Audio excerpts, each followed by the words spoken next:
શું હવા આપતા પંખા દૂધ ગાયબ કરી શકે? શું પંખા દૂધ પી શકે?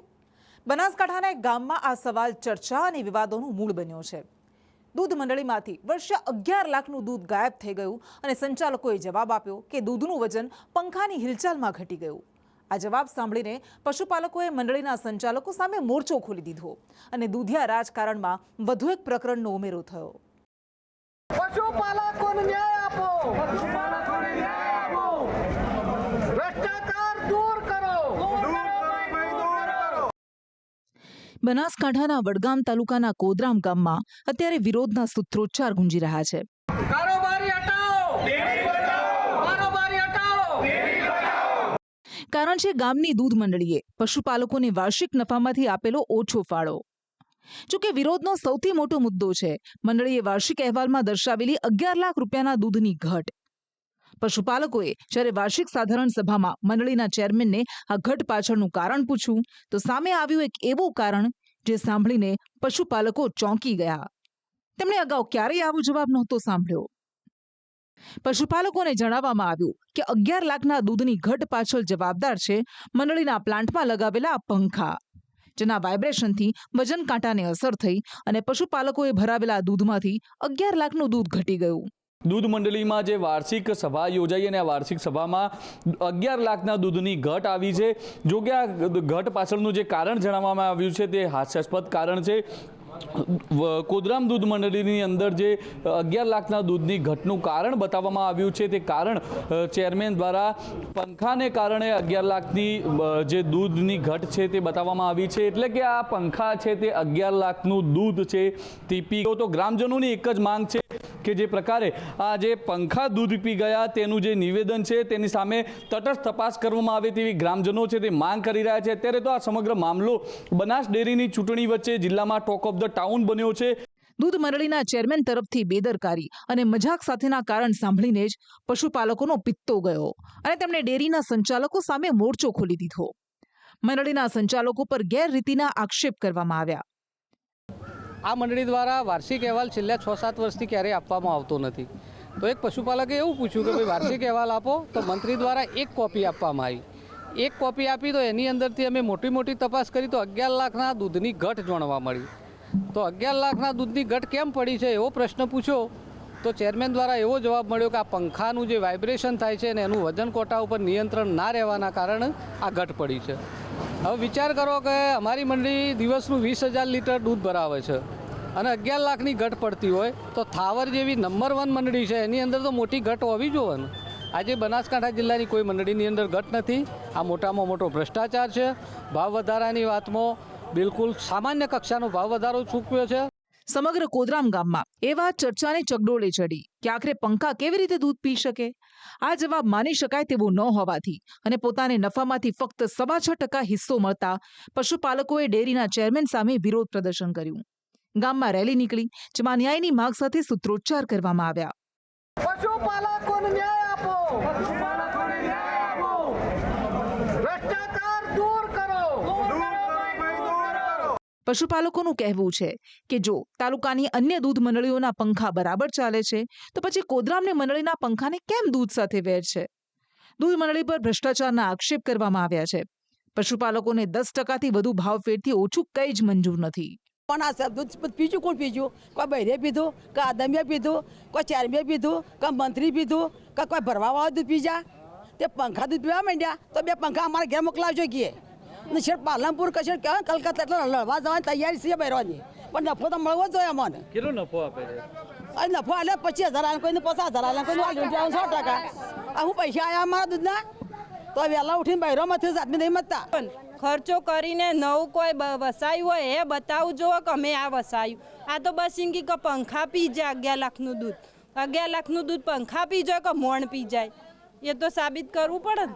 તો શું માંગ છે હવે તમારી? બસ એમાં નફો મળવો જોવો બધા. આ 11 લાખનું કિસ્સે દૂધ ઉડી ગયું પંખાથી તે અમારે નફો શું આવ્યો 150% એટલે 150% તો નફો ના જ ચાલે કે અમારે 10 થી 12% નફો તો અમારે જોવો જ કે.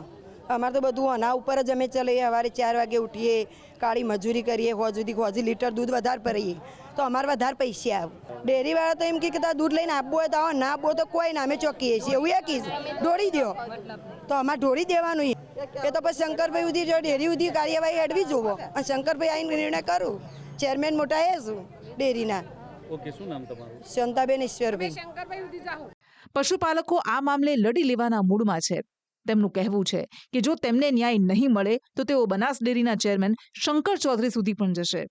11 લાખ રૂપિયાની જે મુદ્દાની ચર્ચા જે ગામમાં જે થઈ રહી છે એમાં જે અમારા ઓપોઝિશન પાર્ટીમાં અમારે જે સામે ઇલેક્શનમાં જે લડતા હતા બરાબર છે, એમને ચેરમેન બનવું હતું પણ એ લોકોને કોઈ મળ્યો નથી, કોઈ ખુરશી મળી નથી, એટલે ખોટો મુદ્દો બનાવ્યો છે એમને. બાકી જે 11 લાખ રૂપિયાની વસ્તુ જે દંડ આપેલો છે બનાસ ડેરી અમને, એમાં એ બધા અલગ અલગ પ્રકારના દંડ આપેલા છે. છેલ્લા 3 વર્ષના ભેગા થઈને 11 લાખ રૂપિયા થાય છે. આ વર્ષના એકલા આ વર્ષના નથી, બરાબર છે.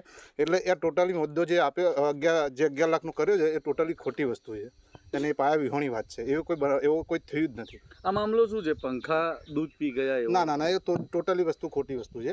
પંખા દૂધ પી ગયા, પંખા દૂધ પી જતા છે. આ તો કોઈ સામાન્ય ગાડો માણસ હોય એની ખબર પડે કે પંખા દૂધ ના પી જાય. આમાં તો સાહેબ બધી ઉપજવ વાતો છે. કોઈ 11 લાખ રૂપિયા એવો દંડ નહીં મળેલો. જે દૂધની કપાતના પૈસા છે ને એ 6 લાખ રૂપિયા જ છે. બીજા બધા ડેરીની અગવડતાના છે. આ લોકોના હાથમાં સત્તા આવતી નથી, સત્તા માટે તડપડી રહ્યા છે અને એ લોકોને જોવો છે સત્તા. હાલ તો બનાસ ડેરીએ આ મામલે કોઈ નિવેદન નથી આપ્યું. આ વિવાદ એવા સમયે આવ્યો છે જ્યારે બનાસકાંઠાની સૌથી મોટી ડેરી બનાસ ડેરીના 16 ડિરેક્ટર માટેની ચૂંટણી જાહેર કરાઈ છે. 10 ઓક્ટોબરે યોજાનારી આ ચૂંટણી માટે ઉમેદવારી નોંધાવવાની છેલ્લી તારીખ 22 સપ્ટેમ્બર છે. એવામાં કોદરામ ગામની દૂધ મંડળીના વિવાદથી રાજકારણમાં ગરમાવો આવ્યો છે. બનાસ ડેરીની ચૂંટણીમાં આ મુદ્દો છવાઈ રહેશે તેમાં કોઈ બેમત નથી. ફક્ત બનાસ ડેરી જ નહીં, હાલમાં રાજ્યની વધુ 2 ડેરીઓના રાજકારણમાં પણ વિવાદનો ઉભરો આવ્યો છે. એ ભરૂચની દૂધધારા ડેરી હોય કે સાબરકાંઠાની સાબર ડેરી, બંને જગ્યાએ વિરોધની ભરમાર છે. 19 સપ્ટેમ્બરે યોજાનારી દૂધધારા ડેરીની ચૂંટણી પહેલા ડેરીમાં ભાજપ વર્સિસ ભાજપની સ્થિતિ સર્જાય છે. બાગરાના ધારાસભ્ય અરુણસિંહ રાણા અને સાંસદ મનસુખ વસાવાએ કેટલાક ઉમેદવારોની ઉમેદવારી પર સવાલ ઉઠાવ્યા. અરુણસિંહ રાણાએ પોતાની પેનલને જ મેદાનમાં ઉતારી દીધી, જેની સામે જિલ્લા ભાજપ પ્રમુખે કાર્યવાહી કરી અને 6 સભ્યોને પક્ષમાંથી સસ્પેન્ડ કરી દીધા. મોટી વાત તો એ હતી કે સસ્પેન્ડ કરાયેલા 2 સભ્યો ભાજપનો મેન્ડેટ ધરાવતા હતા. અરુણસિંહ રાણાએ સભ્યોના સસ્પેન્શન પર સવાલ ઉઠાવ્યા તો મનસુખ વસાવાએ સસ્પેન્શનથી ભાજપને થનારા જોખમને સામે મૂકી દીધું. અમારી પેનલના તેઓ બિનહરીફ ચૂંટાયા છે અને આજે કોઈ કમરનું નિશાન ઉપર કોઈ ચૂંટણી લડતું નથી અને એ એમને કોંગ્રેસનો અપક્ષ ઉમેદવારને સમર્થન કરેલું છે. ભલે ને ખુશ થાય, ઘણા તત્વો એવા પણ છે, આગેવાનો એવા પણ છે કે ઘણા ખુશ થતા હશે, ખુશી ખુશી માહોલ બનાવતા હશે. પાર્ટી આમાં કોઈ ચિંતા જ નથી કરતી, બધું પેલું અધર છોડી દીધું. આના કારણે આવનારા દિવસોમાં પાર્ટીને નુકસાન જવાનું છે અને તાલુકા પંચાયત, જિલ્લા પંચાયતની ચૂંટણીમાં ભયંકર નુકસાન જવાનું. આ મને ચિંતા છે. આજે પાર્ટીને મજબૂત કરવા માટે આખી જિંદગી અમે ખર્ચી નાખી. મારા જેવા અનેક પાર્ટીના આગેવાનોએ આ પાર્ટીને મજબૂત કરી છે, પણ કોકને કોક કારણે એક નાની સરખી ભૂલ ના કહેવાય, ગંભીર પ્રકારની ભૂલના કારણે આ સ્થિતિનું આજે નિર્માણ થયું છે. પક્ષમાંથી 6 સભ્યોના સસ્પેન્શન માટે અરુણસિંહે નામ લઈને તો કોઈને જવાબદાર ન ગણાવ્યા, પણ ઇશારો જરૂર કર્યો, જે દૂધધારા ડેરીના ચેરમેન ઘનશ્યામ પટેલ સામે હતો, જેને જોતા તેમણે પણ અરુણસિંહ પર વળતો પ્રહાર કર્યો. દૂધધારા ડેરીમાં ભાજપના 2 જૂથમાંથી ચૂંટણીમાં કોનું ઉપજે છે એ તો પરિણામોમાં સામે આવી જ જશે. અરુણસિંહ રાણા સાહેબે જે પેનલ ઉતારી છે તે રાજકીય મહત્વાકાંક્ષા સંતોષવા માટે ઉતારી હોય એવું લાગે. તેઓની પોતાની પ્રાઇવેટ ડેરી પણ એમના પોતાના ગામ અમલેશ્વરમાં ચાલે છે. બહારથી દૂધ લાવીને એનું પેકિંગ થાય છે. તો હરીફ વ્યક્તિ જ્યારે ડેરી ચૂંટણી લડાવે તો સ્વાભાવિક છે કે પોતાનો વ્યવસાયનો વિકાસ થાય, એના માટેના આ એક પ્રયત્ન હોય એવું પણ આપણને લાગે છે. આ તરફ મહેસાણાની દૂધસાગર ડેરી સામે પણ પાટણમાં પશુપાલકોએ મોરચો સંભાળ્યો છે. હારીજમાં યોજાયેલા સંમેલનમાં પશુપાલકોએ દૂધના યોગ્ય ભાવ અને દાણમાં ભેળસેળનો મુદ્દો ઉઠાવ્યો. રેલી કાઢી દૂધ ઢોળીને વિરોધ નોંધાવ્યો. મામલતદારને આવેદન પણ આપ્યું. એટલે કે રાજ્યની મોટી ડેરીઓમાં વિરોધનો ઉભરો આવી રહ્યો છે. આ ઉભરો ક્યાં, કેવી રીતે શાંત થાય છે તે જોવું રહ્યું. બ્યુરો રિપોર્ટ, સંદેશ ન્યૂઝ. રાજ્યમાં ચોમાસાની વિદાયનો આરંભ થઈ ગયો છે. જો કે વરસાદ જતા જતા જમાવટ કરી રહ્યો છે. બુધવારે વરસાદે સુરત શહેરને ગમરોળી નાખ્યું. જો કે વરસાદનો આ છેલ્લો રાઉન્ડ હજુ તો શરૂ થયો છે. હવામાન વિભાગનું માનીએ તો વરસાદ નવરાત્રિમાં પણ વિઘ્ન બની શકે છે. ત્યારે રાજ્યમાં શું છે ચોમાસાનું સ્ટેટસ, જોઈએ આ રિપોર્ટમાં. ચોમાસાની વિદાયનો આરંભ, પણ પિક્ચર હજુ બાકી છે. આ દ્રશ્યો સુરતના છે, જ્યાં બુધવારે સવારથી વરસાદે ધડબડાટી બોલાવી. શહેરના મોટાભાગના વિસ્તારો જળબંબાકાર થઈ ગયા. ઉધના નવસારી રોડ 1 કિલોમીટર સુધી પાણીમાં ગરકાવ થઈ ગયો. વાહન ચાલકોએ પાણી વચ્ચેથી પસાર થવું પડ્યું. સિવિલ પરિસરમાં પણ ઘૂંટણસમા પાણી ભરાઈ ગયા.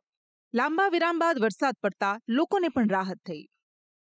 બપોર બાદ ડાંગના સાપુતારાના હવામાનમાં પણ પલટો આવ્યો અને વરસાદ તૂટી પડ્યો. અહીં પણ લોકોને મજા પડી ગઈ. વરસાદની જમાવટ દક્ષિણના 2 જિલ્લા પૂરતી જ મર્યાદિત રહી. વરસાદે જ્યાં ઉકળાટથી રાહત આપી છે, ત્યાં ખેલૈયાઓમાં ચિંતા પેઠી છે. તેનું કારણ છે હવામાન વિભાગની આગાહી. હવામાન વિભાગનું માનીએ તો ચોમાસાએ ભલે વિદાય લેવાની શરૂઆત કરી દીધી છે, પણ હજુ તે ધડબડાટી બોલાવશે. તેનું કારણ છે સક્રિય થયેલી 2 સિસ્ટમ. 17 થી 23 સપ્ટેમ્બર સુધી રાજ્યમાં વરસાદની આગાહી કરવામાં આવી છે. સોમવારથી નવરાત્રી શરૂ થઈ રહી છે, ત્યારે તેના પહેલા 2 દિવસ સામાન્ય વરસાદ રહી શકે છે. કચ્છ, બનાસકાંઠા, સાબરકાંઠા, મહેસાણા, પાટણમાં હળવાથી મધ્યમ વરસાદની આગાહી છે. 17 से लेकर 23 सितंबर तक हल्का से मध्यम बरसात रहेगा गुजरात रीजन और सौराष्ट्र कच्छ दोनों रीजन में. 22-23 का अभी जो हमारा पूर्वानुमान है लाइट टू मॉडरेट हल्का से मध्यम बरसात का संभावना रहेगा. कौन सी जगह पर सर? ये तो हमें जो 4 डिस्ट्रिक्ट है हम इसमें ड्राई दिखा रहे हैं, जो है आपका कच्छ, बनासकांठा, साबरकांठा, महेसाना और पाटन. बाकी जो डिस्ट्रिक्ट है इसमें लाइट टू मॉडरेट का संभावना. અગાઉ હવામાન નિષ્ણાંત અંબાલાલ પટેલે પણ છઠ્ઠા નોરતાથી દશેરા સુધી રાજ્યમાં ભારે વરસાદની આગાહી કરી હતી. આ આગાહી સાચી પડે છે કે કેમ, તેના પર ગરબા રસિકોની નવરાત્રીની ઉજવણીનો આધાર છે. આ દરમિયાન નોંધવા જેવી વાત એ છે કે રાજ્યમાં ચોમાસાની વિદાયની શરૂઆત થઈ ગઈ છે. કચ્છ, બનાસકાંઠા અને પાટણના કેટલાક ભાગોમાં ચોમાસું પૂર્ણ થયું છે. સમગ્ર રાજ્યમાંથી ચોમાસાની વિદાય માટે હજુ 1 સપ્તાહ જેટલો સમય લાગશે, એટલે કે સપ્ટેમ્બરના અંત સુધી વરસાદ રહી શકે છે. આ ચોમાસામાં રાજ્યમાં સામાન્ય કરતાં 25% વધુ વરસાદ પડ્યો છે, જે ગુજરાત માટે મોટી રાહત છે.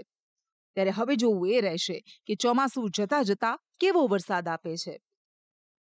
બ્યુરો રિપોર્ટ, સંદેશ ન્યૂઝ.